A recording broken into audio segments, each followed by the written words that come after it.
All right, welcome back. If you're just joining us, you're in time for press review. We want to take a look at some of the top headlines making stories on our local dailies. So with us, we have both the Standard as well as Saturday Nation. And with me here is Kefa Ojijo, an advocate as well as an analyst. Kefa, it's good to see you again. I can see you already have your newspaper. Making top of the story this morning on the Standard is the issue of Power Bill, KPLC. Allow me to just kick off this conversation by quoting what President Uhuru Kenyatta said back in 2014, all right? This was him, and I quote, "Electricity costs have been a huge component of industrial and household expenditure. We are committed to reducing the cost of energy and cost of production. Take my word that the cost of goods will come down, and this will lead to a lower cost of living for all." That was President Uhuru Kenyatta back in 2015. Kefa, your thoughts? Politicians will always be politicians.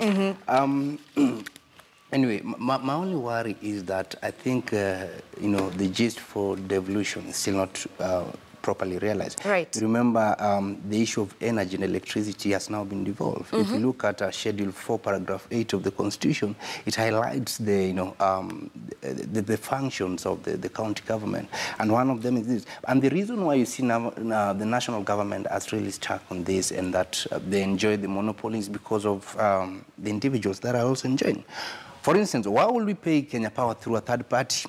Exactly. A simple question. Why? Exactly. If they have their own lines and they have their own system, why would they insist that they pay through a third party and deliberately make their system faulty so that you cannot access it? And I'm glad you mentioned that, because still there, one of the key points during the elusive promise that Standard Group has highlighted is that Kenya Power's pay bill number for prepaid customers has been slow in recent months, pushing consumers to use excessive third-party vendors. What you're just saying.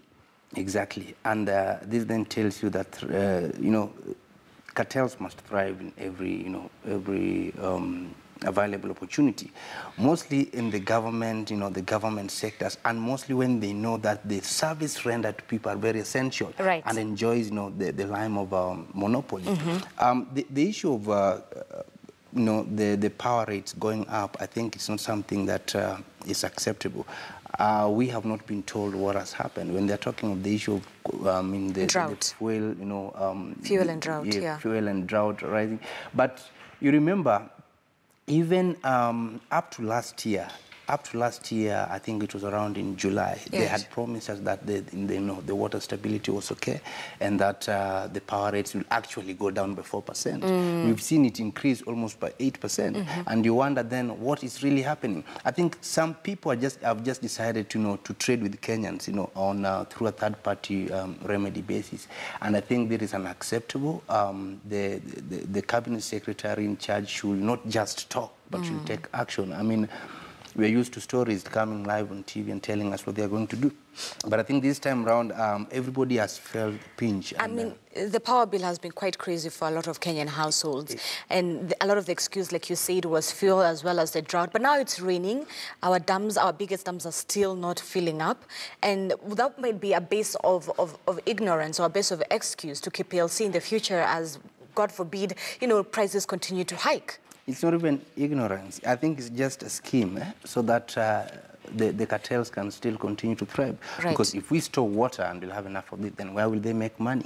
The bills will go down, you see. So they deliberately ensure that we do not have it in the first place, so that we have an excuse to tell Kenyans the reasons why power bills will always continue to shoot up. And Kefa, there's a time when, we were talking about the Lake Turkana and wind project that would assist in this, and we've seen very slow growth or slow completion of such projects as well that could have helped in terms of energy here in Kenya. The projects in this country are merely not meant to help Kenyans. That is the truth. The projects in this country are merely, channeled to ensure where billions can be, stolen from, and individuals can enrich themselves. And that is why we come up with the shoddy mega projects that are never completed. Right. You wonder what was the purpose from the beginning. So you will see even 1,000 projects. Some do not even make sense, but they'll have to tell you that we need them. But they need them. We don't need them, because that is where they make their money. And that is it. I would love to hear your thoughts on activist Okiya Omtata, because he took a number of Kenyans, a lot of Kenyans wrote to him. My name is Zinzi. This is my crazy KPLC not price, but rather my receipt that I've gotten. And, you know, he got quite a number of Kenyans responded to that, and he took it to the courts. What were your thoughts on that when... You know, even if you leave alone Mutata, my colleague, my learned friend, Apollo Mboya, had initially petitioned the court. You know, when you look at the Constitution on the consumer rights, it's required that, you know, the consumers of any, you know, any service that is offered ought to be explained to, you know, one, the elements that are arising from that product. Two, what makes that product, you know, distinguished from the others. And then three, you see, all the benefits and the effects that are likely to come up with that. And more so when a service is, enjoys a monopoly or is provided directly by the state, then the consumers ought to understand not just how the service works, but even, its origin, how the regulations occur, what are likely to, change, what is likely not to change. The consumers need to be as if they're the people managing that service itself. Now, when Omutata comes, Omutata is known as calls himself, a public interest litigator, which is okay. Omutata was simply providing an avenue for any average Kenyan, you see, to find a platform to share with people things that they also feel, affect them. And this is one of them. Everybody uses power in this country, and this is a basic commodity that when you even increase by 0.2%, it affects everyone, you see. So people found a forum through Omutata, and they decided, please, if you are the person who is going to save us, please, then work on this, go to court. I think the best forum always is court being an arbiter. But you see, we've seen also a scenario where we even have orders from courts, but state will not mind them, you see. So it's also a question of goodwill. It's also a question of true leadership, from the state. We must have leaders that are accountable and that ensure that that which is meant for Kenyans reaches Kenyans at affordable cost. I'm glad you touched on the issue of monopoly. Do you think that Kenya will ever see a state where we have more than one KPLC, one person who is more than one company that is providing for Kenyans electricity? We should have had that long time ago. With the counties being a devolved system, every county now ought to provide alternative sources for energy for themselves. And not just KPLC. Not KPLC. But then again, I don't know why. cartels. That is the problem. That is the problem where we are coming from. You see, if today counties were serious and they decided, what, we are going to have alternative source of energy and start investing in ours, you see, and then put up, our taxes and everything, ensure that within our county, we regulate ourselves with energy. KPLC will not thrive anywhere. But because of the cartels and because of the connection and because of the national government ensuring that it continue, taking the place, then they will not find a space to do that. Right. All right, let me just share with you a few numbers that I think are of great interest to you. Now, 9%, that is the amount. The average electricity tariffs have risen by 9% since 2012, from 14 Kenyan shillings per unit to about 15 Kenyan shillings per unit. And get this, back in 2013, 150 Kenyan shillings was the fixed charge for domestic consumers. Right now in 2018, we're looking at 174 Kenyan shillings. Those are the fixed charges that has risen by about, for domestic users rather, from 150, like I said, back in 2013 to about 174 Kenyan shillings. Also, the fuel cost the fuel cost charge currently is at 5 shillings and 35 cents, and it's the highest ever since 2014, okay? Do you have any more regards before we move from this whole issue of Kenya Power? No, I don't. The only thing is that people in charge must take responsibility and provide leadership as far as public service is concerned. Yeah. So also, quickly, we've given you also a timeline of Matiba's date with Destiny. That's one of the stories on our forefront pages here on the Saturday Standard that gives you a blow-by-blow account of Matiba's final cremation rites. Two things. Kefa, one, let's talk about Matiba's legacy. He was one man who was one of the few men who were at the forefront fighting for a multi-party state here in Kenya. I'm sure something that his family will be proud of, and the nation will remember him for that. Do you have any comments that you'd like to give in regards to Matiba's legacy? Oh yes, two things. We've realized that in this country, those who fought hard for reforms are those who are neglected the most. Number two, we've realized that we have the most hypocritical system of leadership and government, I think, worldwide in this country. We have been with Matiba. These are our heroes. These are one of the few remaining heroes which fought for what we enjoy right now. Right, right. if you look at countries, for instance, look at, don't even go, look at Ghana, how their heroes are recognized. In fact, they have a system where after every 15, after every 15 years, they do award ceremonies, you see, for the heroes, you know, the heroes that have made them or have developed their nation to where they are. They do award ceremony to all of them after every 15 years and become a part and parcel system of, you know, in education. Children are taught about the history of their heroes, how to respect what these people fought for, and why we recognize the national heroes. Right. Matiba, even the late Chikuku, you know, for instance, just tells you what the type of a country we are in. It is very sad that now when he died is when you see parliamentarians trying to ensure that all the amount which had been awarded to him by the court, that can be given to the family for what? You see, at this for point what? in time. Right now is when we are telling him the good words. You know, it would have made sense if somebody would have sat down with, you know, Matiba, maybe in a national podium, and tell them how they appreciate him. Tell him how much he means to this nation, you know. But this hypocrisy that, you know, comes, we are tired of this, actually. It's not only in Matiba. We've seen it in a series of, you know, national heroes that we've had. So it's a problem with that. I think it's also now time that we come up with clear, as we work or as we push for referendum and amendment of this constitution, we need to also come with, you know, a clear kitty within the, you know, national treasury, you see, that is set aside for the national heroes. I mean, the farthest that we go is naming a road after them.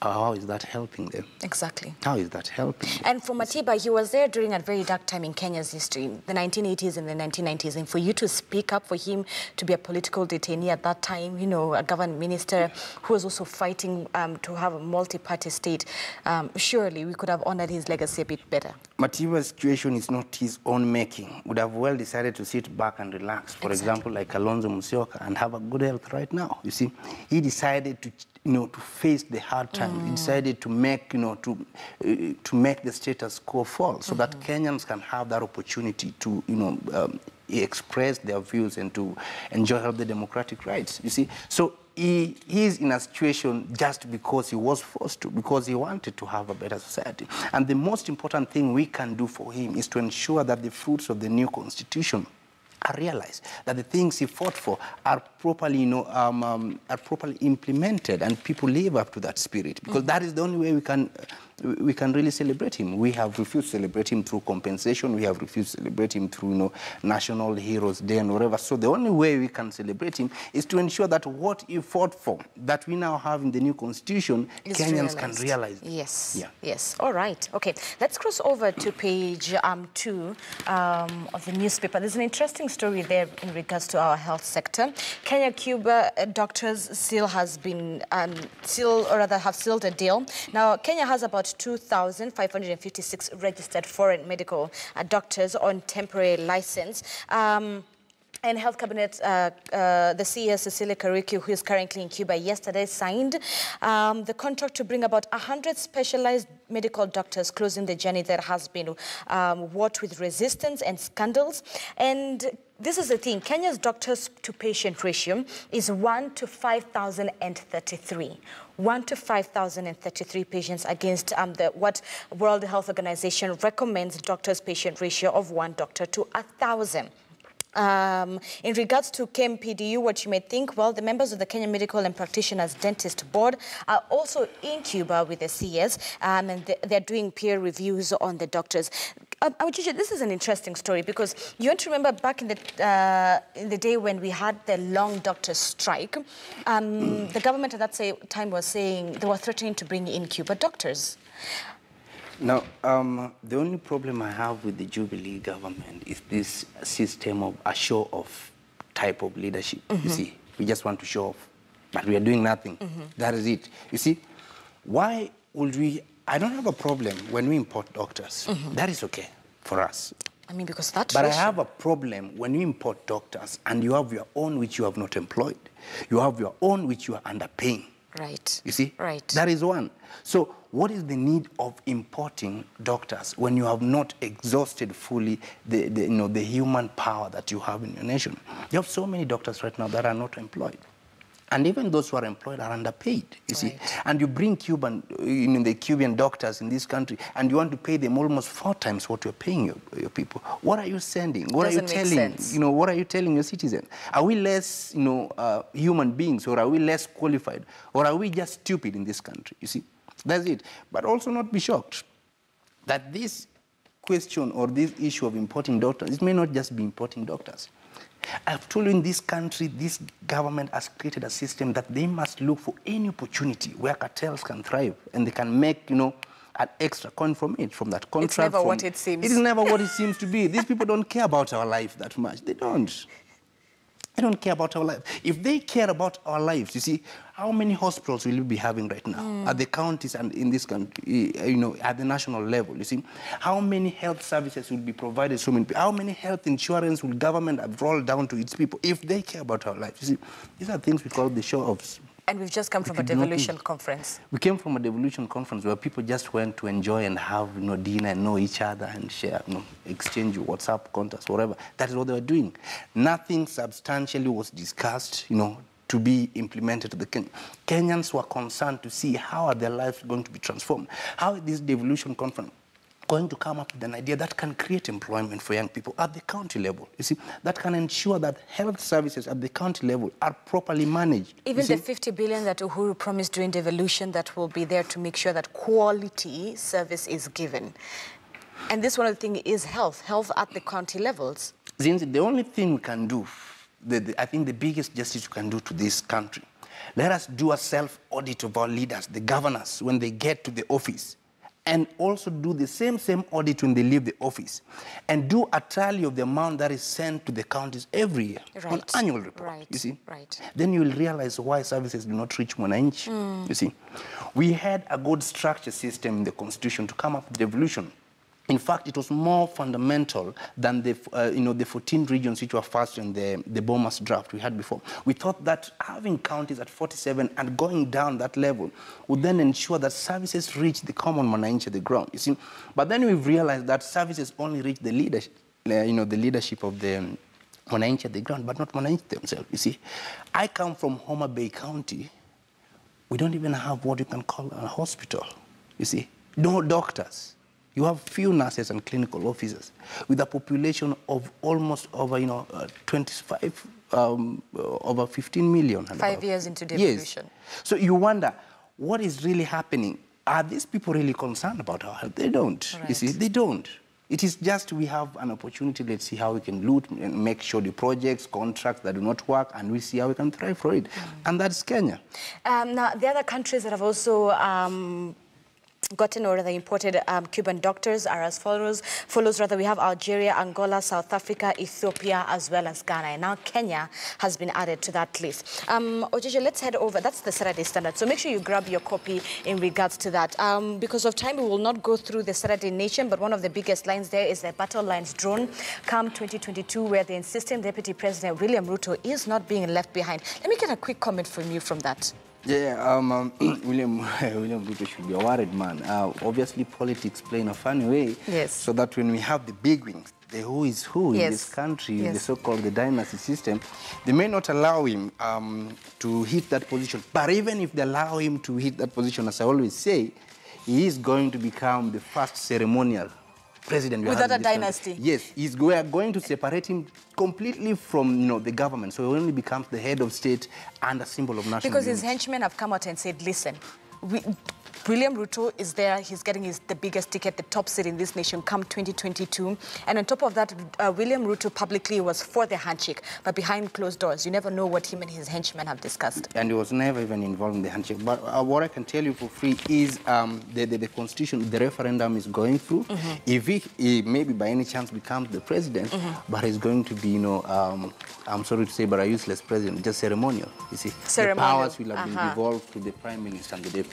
Ojeje, thank you so much for your time. You're welcome. That was Kefo Ojeje helping us go through our press review. Make sure you grab a copy of both your Saturday and your Daily Nation, and you can go through some of those stories that we've touched on into details. When we come back, like I told you, it is World Safety Day. And we want to discuss, or rather we'll get to see practical skills on what you can do at home, as well as saving skills such as CPR, all right? So stay with Weekend Express. We'll be right back.